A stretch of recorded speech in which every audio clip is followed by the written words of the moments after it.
Up you go, guys.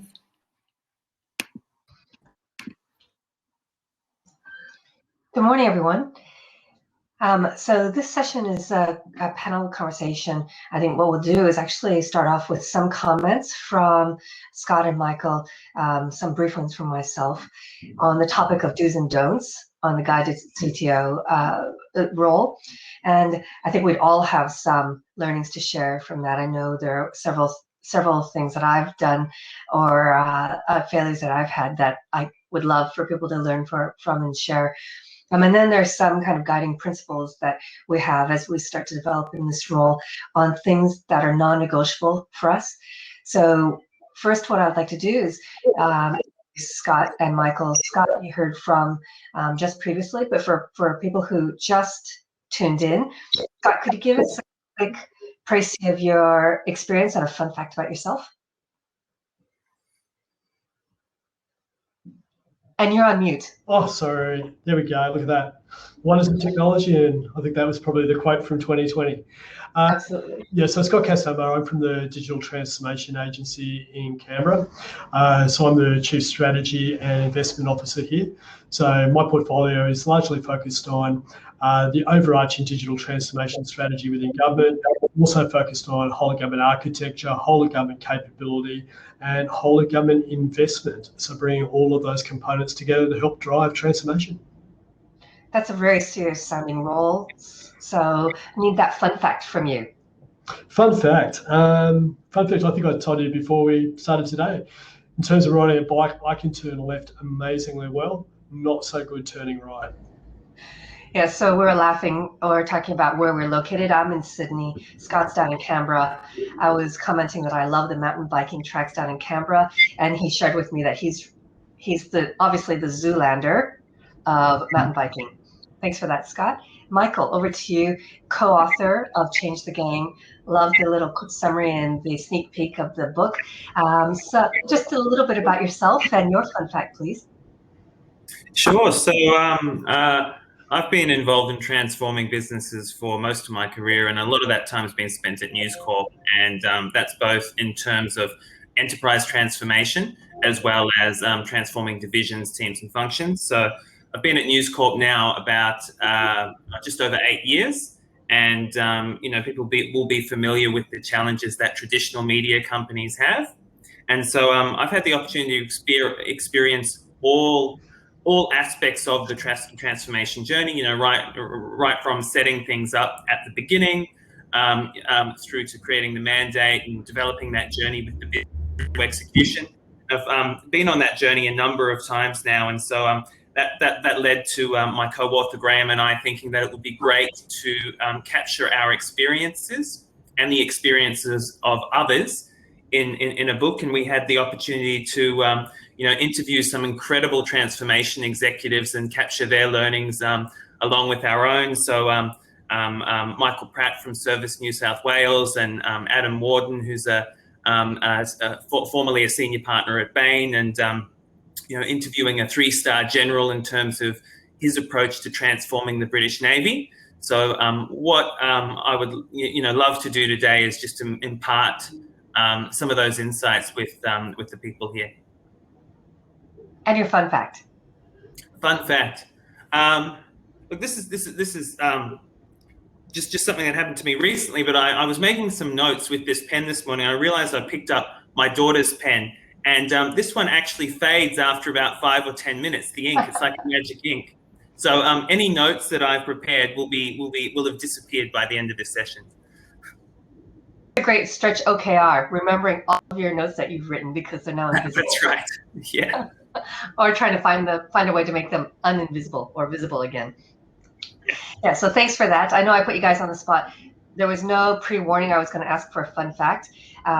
So a little bit about myself. As I said, this is the second time I've participated in the CTO Summit. I've worked at Optus until a couple weeks ago for about 14 years, and the last 10 were leading transformational topics, whether it was in forming a joint venture with Vodafone, our frenemy, on how we could accelerate our 4G rollout to try to compete against Telstra, selling our HFC network to NBN. That was a fascinating topic. And then leading that transaction, to then leading the transformation of our operating model of our internet and fixed voice business, given we're going to become a reseller of NBN versus owning our own infrastructure, to the digital transformation, turning a quarter of our non-frontline staff into agile ways of working in an agile model, and the enterprise agility there. And then most recently, over the last 18 months, in an operational role in an area that was a high growth opportunity, as seen by envisioned by the CEO, and leading the transformation of the operating model and the go-to-market model for the SMB segment. So now, I haven't prepared myself a fun fact. Let's see. So I guess the fun fact that relates to Scott is that I love to mountain bike, and that is kind of my space of meditation, challenging myself, and quite a lot of bruises and cuts, in fact. So there's a saying where if you aren't bleeding, then it hasn't been a real mountain bike ride. So cracking on. We have about 30 minutes of this. I'll kick off with a couple of questions and just ask, maybe Michael, as you've been led many transformations yourself or been involved in them, what is the first thing that comes to mind on a non-negotiable for you in the CTO role? Look, I think it's very important to be set up for success from the outset, and that means you really need management support and buy-in for what you're doing, or the capacity to be able to build that. That's critical. And you can give yourself some time to build that up, but if you don't have it, I don't think you're likely to succeed. So I think that's very important. You need to have a clear strategy, and as part of that, you got to have an aspiration for where the business is heading, a destination. So and it needs to be really clear and compelling, and you have to get people on board, and there are techniques for doing that. And I think you got to have a very clear strategy in terms of, well, what initiatives are you going to pursue to be able to achieve that aspiration, and then you got to mobilize the workforce. So I think at each stage, from planning through to execution, there are missteps that you can make, and the challenges are different. But it's about covering off each step of the journey in terms of the right depth, so that you're doing everything that needs to be done to get people on board before you move ahead. Otherwise, you find yourself sort of going back. For that, I feel as if we've had a little bit of an abstract from you, as well as a little bit of an insight into your book. But I think they're all true, and there are some very clear recipes of success for transformation that you've touched on. And your first one, I think everyone would resonate with, which is making sure that your role is set up for success. And so, Scott, you have a very complex role in a large and wide portfolio. What have you put in place to set yourself up for success in the dues of the CTO role?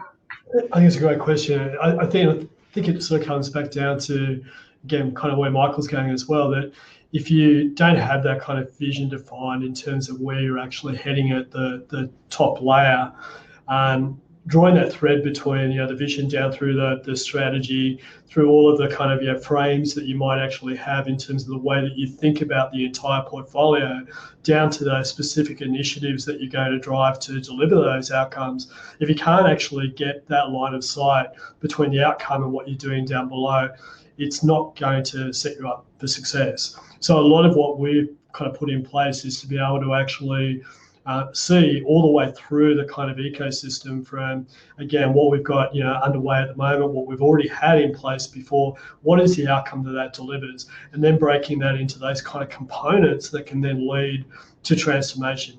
This is always complex, but being able to describe it in simple and consistent terms, I think, is a real key to success, because if you're not talking the same language, it's really hard to bridge that gap between technology, business, policy folk in our world. It's got to be a common language. Without that, really hard to succeed. Yeah, I totally agree with that. Mine is a little bit abstract or left of center. I think what you've said, both of you, are kind of foundational in making sure that you get started on the right foot. For the CTO role specifically, one thing that has been a reflection of my own is that I talk to a lot of people because you want to learn from other people's transformations. You have forums like this, you go and go to roundtables and talk about transformation, business improvement, process improvement, customer experience transformation, and every transformation is unique. And the secret sauce I found is when the CTO actually is really resolute about his or her purpose. And so actually going into that topic, I've had several topics, and we all have in transformations we've led, and being really clear and defined about my individual and personal purpose of that role and how I'm going to influence the organization and to what purpose. And that, and being able to articulate that and communicate that from the executive to the senior leaders, that's really helped me, because you become that independent arbiter and the holder upper of the mirror. And if you have that independence, that's really helped. And then one that is a little that I've taken as one of my personal non-negotiables is in the transformations where I'm the transformation officer or transformation executive rather than the line manager. I've always taken the principle, lived by the principle that I declare that I'm not part of the new operating model, or or part of the new team, and I've found that that's been really useful in developing trust with the partners that you have across organization with senior leaders, because I've been in several situations where it's natural that the person who's actually the line manager or the head of that business could feel really threatened that actually someone's coming in and is going to usurp them, or in the agile implementation that I'm going to be taking one of the roles in the leadership of that organization, and that creates this doubt in people's mind around your intentions. And so actually being able to communicate that up front and having trust in the organization, or a pre-agreed outcome for you with the exec, I found really, really, really useful. I think so. Well, and I think that's a really good point, and that resonates with a lot of the leaders that I've spoken to, and what we've found, and we discuss this in the book as well, is that there are really 3 ways of setting yourself up as the CTO, because the role of the CTO, the responsibilities can differ by organization. So one is really where you're supporting and monitoring the transformation, and so you're coordinating, and it's what can be quite administrative. The other is where you're architecting and mobilizing, and you're offering that support to the executive team, and you're helping. You're effectively that catalyst. And the third type is where you're effectively an operator, and that's where it's almost like a line role, and you're driving that change through the business. And you'll see that in a lot of turnarounds and a lot of small family businesses or smaller businesses where you really need to have management control. So they're sort of the 3 that we've seen. And I think if you are finding yourself in a role as the CTO, it's being very clear which one of those are expected of you, because your responsibilities, the resources that you need, and how you operate with the business are going to differ in each of those situations. Yeah, that's really well articulated, better than what I did. I think you really captured the essence of that. So and it is absolutely critical. I would agree with you there. Yeah, Scott. Any thoughts from you on actually, from your learnings, things that you wish you had done differently and you would advise to avoid or to prevent? I think, yeah, definitely. And I think it almost kind of comes back to the point both of you just made then. If you don't identify the value for others and your stakeholders throughout the transformation, it's really hard to get them to stay the course in terms of being able to drive the whole kind of thing through. So understanding what the motivation is for all the people that need to be involved in that transformation and what they get out of it. Again, when I think you touched on, again, if there's a position that, Scott's going to come and drive this transformation and it's all about setting up Scott for his next kind of career, it's very unlikely that people are going to want to engage just to see, me achieve my outcomes. If they can clearly understand what's in it for them and what they get out of it, in the public sector, it is all about the citizen. It is all about our customers, as it is in the private sector. So driving that through in terms of the better state, I think if you can't clearly or you don't clearly articulate and identify the value and also have some pretty open conversations with people about how it's going to work, what their roles are going to be, what they will benefit out of it, all the way through to the citizen, you end up embarking, I think, on a whole range of activities that just kind of go in some direction. I really loved that part of your presentation around user-centric design and actually taking it all the way through the value chain for the customer, we usually call it, but I love you calling it citizen. I think that's really good. I'm a citizen. But that whole idea of kind of mapping the value chain for the end impacted individual, the citizen, and making decisions based on that, I find can be really useful in decision making because you can make a tactical change that feels like you'll save some dollars and cents, but actually you cost yourself so much more because you haven't thought end to end. And that coupled with kind of human-centered design for the solution, I think is really powerful. So for me, a don't is around what you guys touched on earlier, around that, a visible line up to the executive vision and strategy and being really clear. Michael, you're talking about, management support, the clear strategy, and that clarity and compelling, that clarity around that strategy and how you have to make it really compelling so that you mobilize the workforce. My is that you may not be on the executive team, though if you can, I think that's ideal, but you need to have that clear line of discussion and agreement with the top exec around your mandate of kind of testing and challenging and having that openness to then adapt.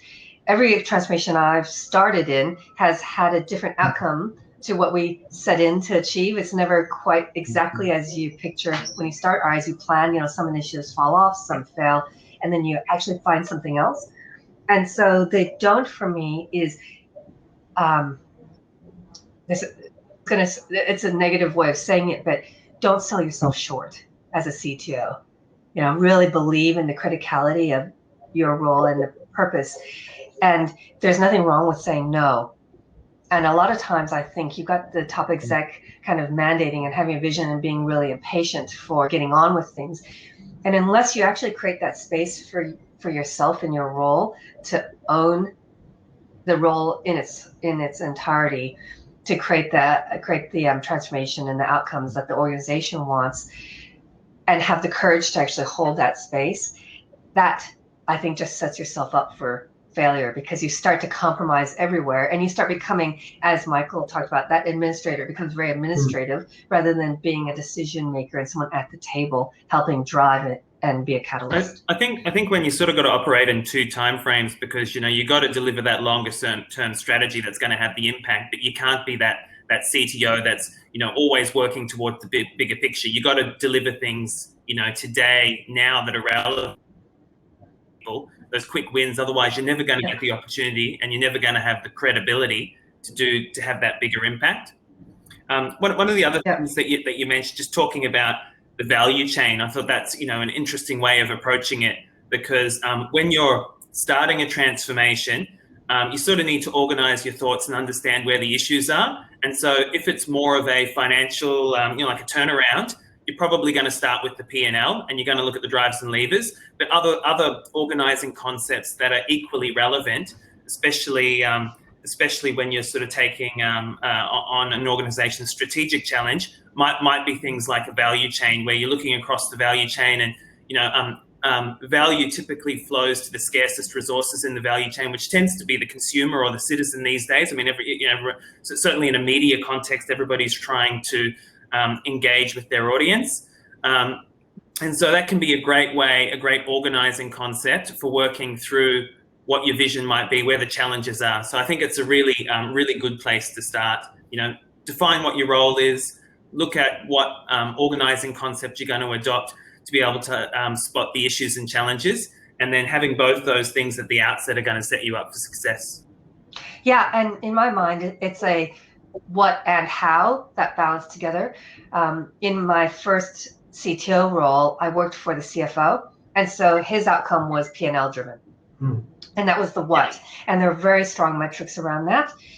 But it was in the how that I had to influence him in, that taking the quick broad strokes swipe to try to take out costs may give us a short-term solution.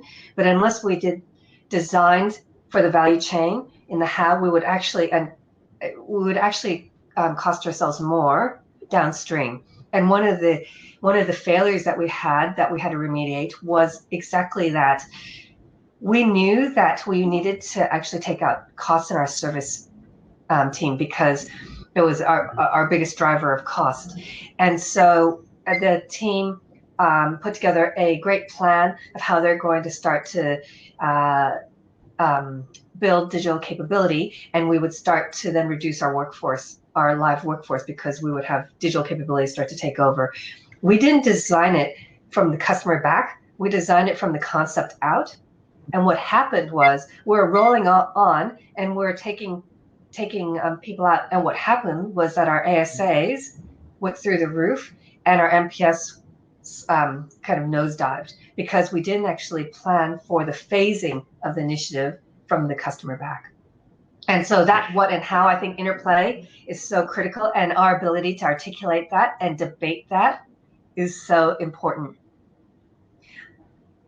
I'm just going to quickly ask in the live Q&A. So I'm not sure if everyone has the same bar on the bottom, but there is a live Q&A box that you can enable. Graham Christie's so far, so gold star to Graham. But it would be great, actually, in the audience. Is there anyone who has a question or a comment about the conversations we've had over the last 20 minutes or so? And as you guys think about it or throw something up in the live Q&A, I might throw to Scott and talk to you about, we talked a lot about, the changes over the last year that you've faced. One thing that was intriguing to me was there anything in your do's and don'ts that changed? So you're having kind of a transformation that was kind of BAU transformation, kind of the new norm transformation, to a crisis transformation? Look, I think again, in any crisis, that sharpness of focus around the mission becomes, just razor sharp. So I think it really does drive that, absolute galvanization of all parties, around that objective.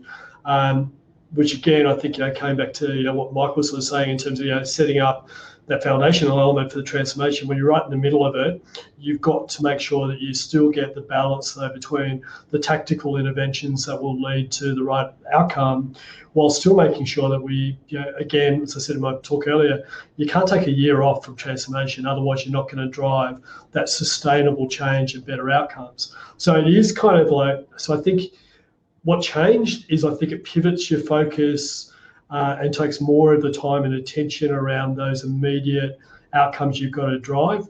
But I think there's a don't, in terms of don't lose track of those bigger objectives. Otherwise, trying to bring them back on track is really, really challenging. So I guess it becomes harder, but spreading your time between the two.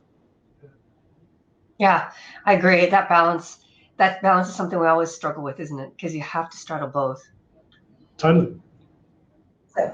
So Ingo, thank you, and Daniel, thank you for your questions. Now, I'm not sure if it's possible for you to go off mute and actually ask the question, or can can the presenters actually click on the live Q&A box and see the questions? I'm struggling a little bit to read it because my box won't expand. So, Ingo, if it's possible for you to come off mute and actually ask the question, that'd be great for the group. Maybe not. So I'll just kind of read it out. I think it's a great question, Ingo. So value chain is such a great perspective, but as you say, it needs to be from the customer back and not the concept out. How do you ensure you keep the focus on value that matters? I see this as the biggest do-don't. I'll have a crack at it. I think that is in part of the setting up for success. And one of the things that I see as a real watch out that I've seen setting myself up and the transformation up for risk is when you don't take enough time in the upfront setting up phase, where you actually get alignment of not just the exec, but also of the senior leadership team that's going to own the outcomes of the transformation in their P&L or in their metrics or KPIs, and actually having that conversation about what you'll trade off and what you won't trade off. And that customer back approach is something that you'll be surprised how quickly you get a coalition of the willing, where you're going to have, and it's natural, you'll have that kind of natural argy-bargy between the customer back is going to cost us more, but having that argument and actually having external support in being able to quantify the value of actually designing customer back rather than concept out in the downstream impact has been really useful for me. And so that's something that is iterative. It's not something you'll win in one battle. And when you start to go under pressure for some of the KPIs of your transformation, that's the quickest and easiest one that you lose. And actually having it as one of the kind of the norms or non-negotiables for the governance, the executive table that's actually governing the transformation. So you can actually have that as an agenda item for trade-offs you're going to discuss and agree has been useful for me.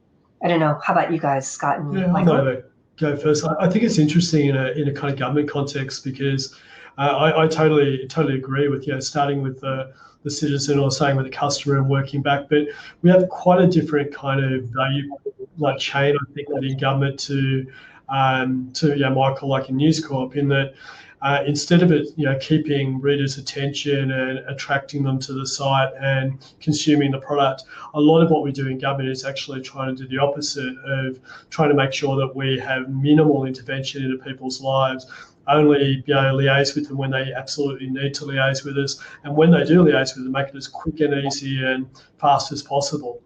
But what we find when we take that kind of value chain back and we look at our customers, it is we're talking every citizen in Australia, every business in Australia. So their needs are incredibly different and very, very diverse. And we often find as we start to develop out those personas and map out the kind of UX experience and then think about those pain points, the pleasure points, the opportunities, that one cohort is going to be very, very different to another. So it's very complex, but again, there are always, and it's kind of like I was talking about earlier in terms of, we've got kind of 10 pain points that we just know are pretty common across everything that we do. And if you start there, whichever cohort we kind of go through, it's probably going to be relatively relevant. But I think, again, like to your point, I think it's really important, focus from the customer first, not from the solution outwards, and be able to draw that line all the way through. It's not easy though.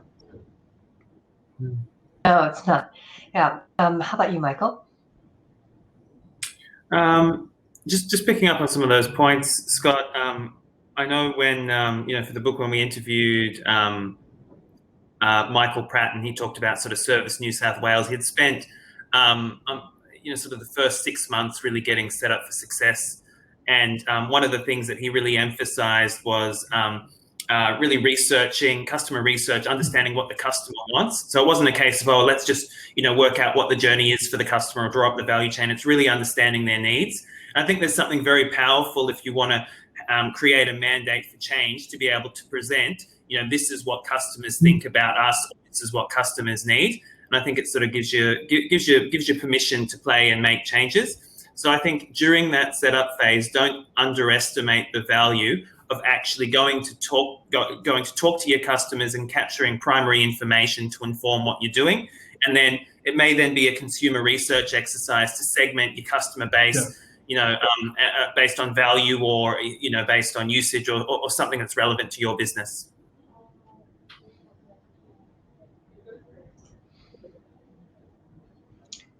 Okay. Thanks for that question, Ingo. I think the next question that came was Daniel. And Daniel, I think your question is, how often have you found when starting a CTO role that all the ideals to be set up for success are in place? How much additional effort do you think setting these up, leader advocacy, vision, clarity, etc., would account for the role's effort within the first 1 to 3 months? Scott, do you want to start? Or I'm sorry, Michael, do you want to start that one? You go, Michael. Sure. So I can certainly give you an example, Daniel. So a number of years ago at News Corp, I was reporting to the managing director for digital advertising, and so it was a divisional transformation, and we had a restructure, and so I found myself in this role with a broad remit to be able to create as much value for that division as possible. And so I didn't have a team, didn't have a budget. I didn't really have a lot of the factors that you would need to be successful. So one of the things that I did at the time was I focused on getting buy-in from employees, and I did that by establishing, we called it a CX leaders event, and I managed to get a cross-section of the business to these full-day events where they got to experience what good customer experience looks like firsthand, and it was really focused on getting their buy-in. So, had a few of these events, and sort of managed to get through about just under 100 people in the business had the opportunity to experience this full-day event. And so, and the purpose of that was to drive a lot of enthusiasm for the changes that we could make. And what we discovered from that, and listening to people and the issues that they had, was that there was a lot of inefficiency in our back office, and people in those sort of roles don't necessarily enjoy that sort of work. They want to be in value-added roles. They want to be experts in their space. They want to be digital experts. And so, was able to build up a lot of momentum and support from within the business. And then to cover off on some of those other factors, like you're obviously going to need a budget and a team, it was a case of trying to find cross-departmental opportunities where I could negotiate with other leaders, basically, sharing of budget and helping them meet their objectives. So after about the third month, I'd managed to secure about 1.6 million in funding to be able to get some major initiatives up and running. I had support and buy-in from the front line, and was able to bring some really, really strong performers on board, so build up that transformation team. And so that ended up being a 2-year program. We delivered a major tech platform, a lot of the, as well as a lot of changes throughout the business, and dramatically improved the efficiency of the back office there. And I certainly didn't have a lot of those things to start with.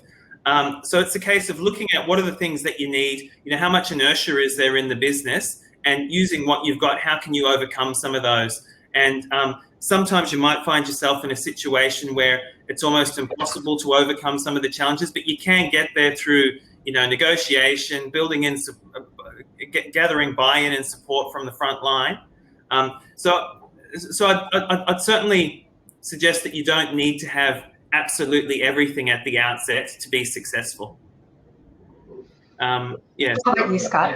Over to you, Scott. Yeah, look, I think it's kind of a little bit interesting. I think in government, we, in terms of getting that sort of executive advocacy and getting the support and buy-in to the mission, I don't think is extremely difficult, because the government of the day will set a policy, platform or direction that everything kind of, will align to and drive towards. So if it is around, creating jobs and keeping people in employment, that really does galvanise the kind of vision in terms of what the objective is that we are working towards. Again, being able to draw that kind of thread all the way through to every initiative and then how that goes through and supports, that's where it does become a little bit complex. But I think I haven't found in the public sector it difficult to get people on the same page in terms of objectives and outcomes and the mission and vision in terms of that we're working towards. I think where a lot of the complexity and that kind of the early stages of getting people, getting them on the bus is getting them to understand what their individual kind of commitments are going to have to be to achieve those objectives, and making sure that there's a good clarity around how you work together to achieve those shared outcomes. Because I think it's quite easy to get people to kind of go, yes, we agree, and then when it's going to take 12 hours of their week to be part of it, that's when you may start to lose some of the traction. Yeah, I totally agree with that. A lot of people, as they start, I've had the comments around, I've got my day job. And so they feel as if you've just created extra pressure and you want them to change, and people at heart are resistant to change. And a lot of times the in-situ management are part of the reason why you actually need to transform. And so one thing that really struck a chord and reminded me of a comment that Gail Kelly once made was on the bus. Ingo, to your point on how many elements do you have in place, I think as Scott said, the logical ones are generally relatively easy to get the organization behind, but it's really in the people where the secret sauce comes to life, and how you mobilize the people to the transformation and actually starting to take ownership of its outcomes and taking action. And one of the things that Gail Kelly said once when she was coming into, as a learning of when she was coming into the CEO role at Westpac, was being able to identify relatively quickly who's on the bus and having the courage to help people gracefully and elegantly leave the bus if they're not going to be on the bus. One of the biggest drags I've found in the transformations I've been involved in is when you allow that passive resistance to perpetuate as you're trying to mobilize an organization. That is just soul destroying, not just for you, but for a lot of middle management and frontline that are watching this to occur. Because in their mind, they're thinking, if you're really serious about this change and this vision that we've just taken a day to talk through, how can you allow some of these leaders to actually passively resist it? And it happens in all sorts of forms. And being able to identify that, I think, is one of the key elements of actually the first 1 to 3 months you're talking about, being able to have that conversation and dialogue with the executive team around what you do about people who are not on the bus. And that is a really healthy conversation when it's done well, because it actually allows people to elect out, because it may not be for them, and you don't have to do it in a very destructive way. And that can really help with the mobilization of the rest of the people. So there's another question that's come on from Rena Silas. Thanks, Rena, which is, what do you think are the traits of a great CTO, and what do you look for in the right transformation leadership team?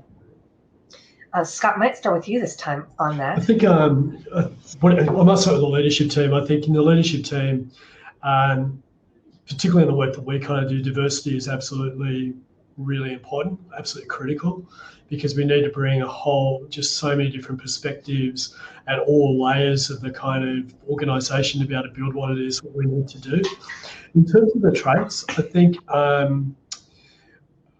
again, that degree of conviction to the outcome and to your role that you spoke about, Wen, is really critical.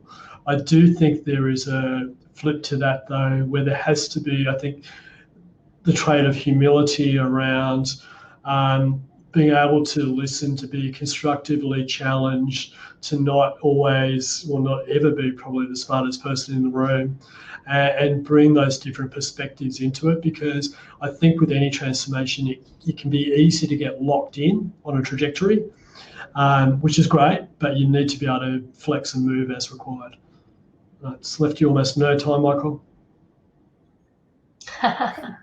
In 10 seconds, Michael. What are the things that I think it really depends on, what type of transformation it is. If it's sort of a rapid turnaround, then you need people that, in terms of personality traits, are a little more disagreeable, that are really willing to challenge.